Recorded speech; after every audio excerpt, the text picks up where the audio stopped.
بسم اللہ الرحمن الرحیم۔ السلام علیکم ورحمۃ اللہ وبرکاتہ۔ دوستو، میں ہوں حافظ عمران حیدر، نورانی عملیات کورس۔ اس سلسلے میں آج کی ویڈیو ہے ویڈیو نمبر 4۔ آج انشاءاللہ تعالی ہم اسم اعظم کی زکوٰۃ سیکھیں گے، اسم ذات اللہ کی زکوٰۃ سیکھیں گے۔ اسم کہتے ہیں عربی کے اندر نام کو، اعظم کہتے ہیں بڑا نام، یعنی اسم یعنی نام، اعظم یعنی بڑا۔ اسم اعظم وہ نام جو بڑی عظمتوں والا ہو، وہ نام جو بڑی کبریائی والا ہو، بڑی برکتوں والا ہو، بڑے مقام و مرتبے والا ہو۔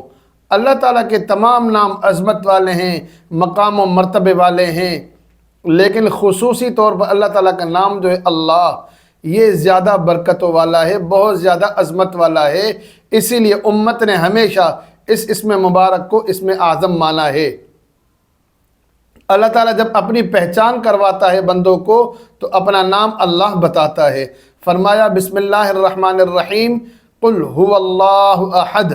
اے محمد صلی اللہ علیہ وسلم، آپ فرما دیں، لوگوں کو بتا دیں، وہ ذات جس کا نام اللہ ہے وہ احد ہے۔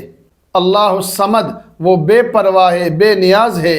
لم یلد ولم یولد، نہ اس نے کسی سے جنم لیا نہ اس سے کسی نے جنم لیا۔ ولم یکن لہ کفوا احد، اس کا کوئی ہمسر نہیں ہے، اس کے برابری والا کوئی نہیں ہے۔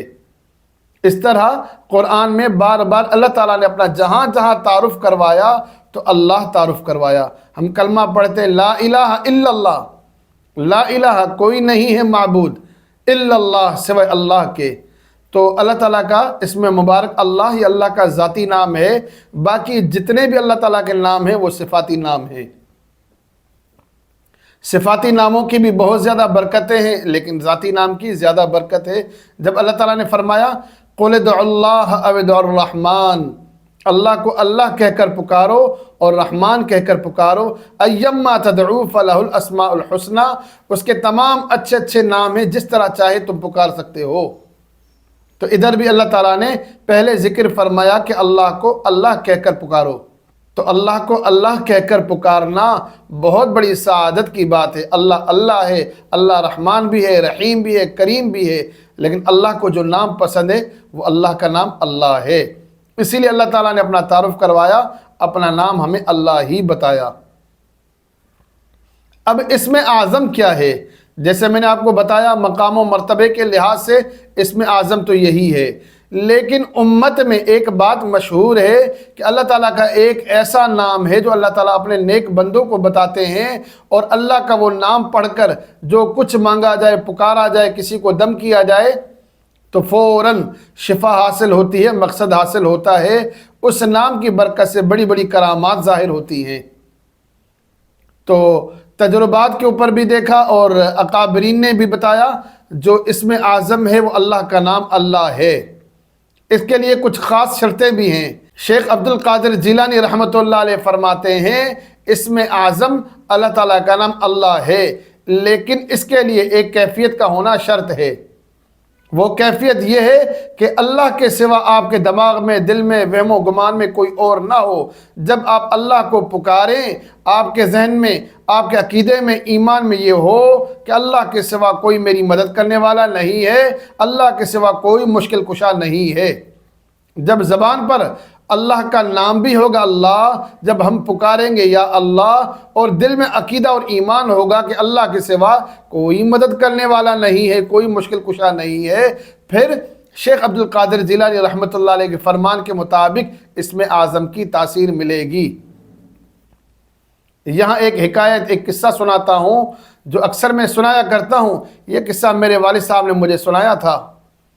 تو میں نے کم عمری کے اندر والد صاحب سے سوال کیا تھا کہ بابا آپ مجھے بتائیں کہ اسم اعظم کیا ہے، یہ اللہ تعالیٰ کا کون سا نام ہے جو اسم اعظم ہے؟ تو یہ قصہ یہ سنایا کہ ایک بزرگ تھے، ان کے پاس اسم اعظم تھا۔ ان کے پاس ایک شخص آیا، ایک مرید آیا، ایک شاگرد آیا۔ اس نے ان کی خدمت کی، 2-4 سال حضرت کی خدمت میں رہا۔ جب جانے کا وقت آیا تو اپنی تمنا، خواہش، آرزو حضرت کے سامنے رکھی کہ حضرت میں نے آپ کے پاس بہت وقت گزارا، آنے کا مقصد یہ تھا کہ میں آپ سے اسم اعظم حاصل کروں۔ تو حضرت صاحب نے کہا کہ میرے پیر و مرشد نے جو عمل دیا تھا انہوں نے تنبیہ کی تھی، سختی کی تھی یا شرط لگائی تھی، کسی کو بھی اسم اعظم بتانا تو خشکی پر مت بتانا، تری پر بتانا، دریا میں، سمندر میں، نہر میں جا کر بتانا، زمین پر نہیں بتایا جاتا، یہ شرط ہے اس کی۔ تو اس کے لیے آپ کو میرے ساتھ دریا میں چلنا ہوگا۔ وہ طالب تھا اسم اعظم کا، کہا چلیں گے حضرت۔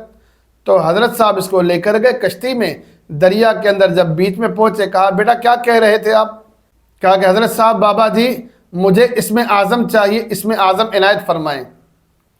تو حضرت صاحب نے اس پر غصہ کیا، ڈانٹا، کہ تمہاری اوقات، تمہاری مجال، تم اسم اعظم مانگتے ہو، اپنی شکل دیکھیے، تم کہاں اور اسم اعظم کہاں؟ حضرت صاحب نے حکم دیا کہ اس مرید کو دریا میں پھینک دو، دھکا دے دو۔ تو حضرت صاحب نے، ان کے مریدوں نے ان کو دریا میں دھکا دے دیا۔ یہ شخص چیخنے لگا، چلانے لگا، حضرت صاحب معاف کر دو، غلطی ہو گئی، آئندہ نہیں مانگوں گا، میری تو کیا میرے باپ کی بھی توبہ، میں اسم اعظم نہیں مانگوں گا، بس مجھے بچا دو، میری جان بخشو، بس مجھے معاف کر دو، نہیں مانگوں گا، غلطی ہو گئی مجھ سے۔ حضرت صاحب نے کہا نہیں، تم نے جرات کیسے کی اسم اعظم مانگنے کی؟ جب یہ شخص پانی میں ڈوبنے لگا، غوطے کھانے لگا، مرنے لگا، دنیا سے مایوس ہو گیا ڈوبتے ہوئے، اب اللہ کی طرف اس نے لو لگائی اور اللہ سے مانگنا شروع کیا، اللہ بچا، اللہ اللہ اللہ اللہ کہنے لگا۔ جب انسان ڈوبتا ہے تو پھر اللہ یاد آتا ہے، اب کہنے لگا اللہ اللہ اللہ اللہ اللہ اللہ اللہ، بے چینی میں، اضطراب کی حالت میں، موت کو سامنے دیکھ رہا ہے۔ حضرت صاحب نے اس کو باہر نکالا، کہا بیٹا یہی اسم اعظم ہے کہ زبان پر لفظ اللہ ہو اور کیفیت ایسی ہو کہ دل میں، دماغ میں، عقیدے میں، ایمان میں اللہ کے سوا کوئی اور نہ ہو، تو یہی اسم اعظم ہے۔ باقی منہ پر اللہ اللہ ہوگا اور دل کے اندر ہزاروں بت ہوں گے تو پھر ایسے اللہ اللہ کرنے کا کوئی فائدہ نہیں ہے۔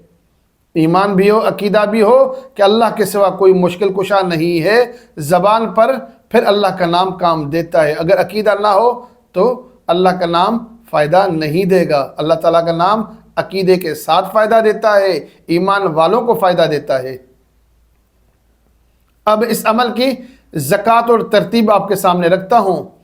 یہ اسم اعظم کی زکوٰۃ کا طریقہ ہے۔ اس کی شرط یہ ہے کہ آپ 9 چندی جمعرات سے عمل کریں گے یا 9 چندی پیر سے عمل کریں گے، نماز عشاء کے بعد عمل کریں یا تہجد کی نماز کے بعد عمل کریں، یہ بہترین ٹائم ہے، اور مکمل تنہائی کے اندر عمل کریں، وقت کی پابندی کریں، جگہ کی پابندی کریں، خوشبو کا استعمال زیادہ کیا کریں، بدبودار چیزوں سے بچا کریں، شریعت کی پابندی کریں۔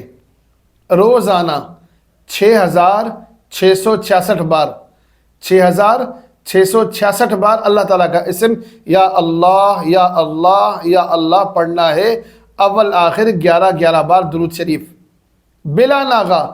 یہ عمل آپ کو کرنا ہے 66 دنوں تک، 66 ڈیز، 66 دنوں تک اس عمل کو کرنا ہے۔ جب آپ کا عمل مکمل ہو جائے، زندگی بھر اس اسم مبارک کو کم سے کم 66 بار پڑھتے رہیں، یہ عمل آپ کا مکمل ہو گیا۔ اسی طرح سے اس کی دوسری زکوٰۃ بھی ہے، شرائط وہی کے وہی ہوں گے۔ روزانہ 3125 بار اسم ذات یا اللہ پڑھنا ہے، اول آخر 11 بار درود شریف بلا ناغہ۔ یہ عمل 40 دنوں تک کریں گے اور 40 دنوں کے بعد ہمیشہ کم از کم 66 بار یا اللہ پڑھتے رہیں، آپ کا عمل مکمل ہو گیا۔ آگے انشاءاللہ تعالیٰ جیسے بڑھتے رہیں گے میں اس کا طریقہ کار آپ کو بتاتا رہوں گا، آپ فائدہ کس طرح لیں گے۔ لیکن ایک بات یہاں بتا دیتا ہوں، تو آئندہ اگر ضرورت پڑی تو اس پر بات کریں گے، اگر ضرورت نہیں پڑی تو ہم بات نہیں کریں گے۔ آپ اللہ تعالیٰ کا اسم ذات اللہ جب اس کی زکوٰۃ ادا کر لیں گے، کوئی بھی دم کریں گے آپ کا خطا نہیں ہوگا۔ درود شریف کا عمل کریں گے، اللہم صلی علی محمد وعلی آل محمد، یہاں پر بھی اللہ کا نام آیا۔ سورہ اخلاص کا عمل کریں گے، وہاں پر بھی اللہ تعالیٰ کا نام آتا ہے۔ بسم اللہ کا عمل کریں گے، وہاں پر بھی اللہ تعالیٰ کا نام آتا ہے۔ سورہ رحمان کا کریں گے، سورہ یاسین کا کریں گے، کوئی بھی سورت اٹھائیں گے تقریباً اللہ تعالیٰ کا نام آتا ہے۔ تو اس سورت کی آپ نے زکوٰۃ ادا نہ بھی کی ہو تو اس میں ذات کی آپ نے زکوٰۃ ادا کر لی ہے، تو اس زکوٰۃ کی برکت سے وہ عمل بھی آپ کا کام کرے گا۔